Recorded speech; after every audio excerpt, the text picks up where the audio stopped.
So my dad's reading this article, and he's reading about there. Of course, he knew about the name Bruno Hauptmann. That the name was well known. But when Hauptmann was caught, my dad was in literally his first month of college. He was the first kid in his family to go to college. He had 3 older sisters.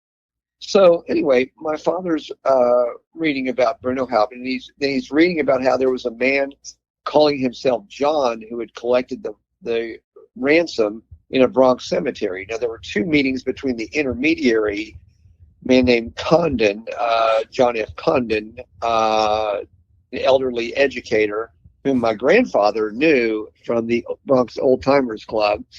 And so there was a fellow named John who had met with Condon at both Woodlawn Cemetery, where my dad had just buried his own father in August of 1963, and then also one at St. Raymond's Cemetery, also in the Bronx. And then my dad is reading about how the Lindberghs had lived in Englewood, New Jersey, while they were built with Anne Morrow Lindbergh's very wealthy family in a 40,000 square foot home, while their own home near Hopewell on 389 acres in the Sourland Mountains was being built. So my dad said, wait a minute, that day in 1931, 9 months before the crime took place, a guy named John is talking to a guy named Bruno about a place called Englewood, and wherever they were going, I couldn't tag along. So my dad ultimately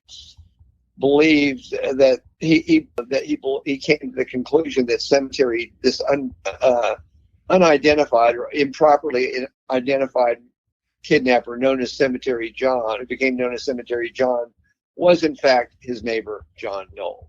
So he read that magazine and the light bulb went off. Yeah, that switched, and then he dove in and did the research. And my dad was haunted by his belief that 2 men had gotten away with murder. And my father had tried to reach out to Lindbergh through a mutual acquaintance. It was a friend of my father's named Robert Anderson, who was the former Secretary of the Treasury under President Eisenhower. And Bob Anderson sat on the board of directors of Pan Am with Charles Lindbergh. And my dad wrote a letter to Lindbergh saying that I have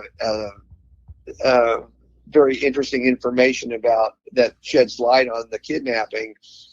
And anyway, Bob Anderson handed this letter to Lindbergh at a Pan Am meeting. And this is probably not long after Lindbergh was diagnosed with lymphoma, and he really didn't want to reopen this old wound. What year would that have been? That was 1972. This is 40 years after the kidnapping. Lindbergh died in 1974.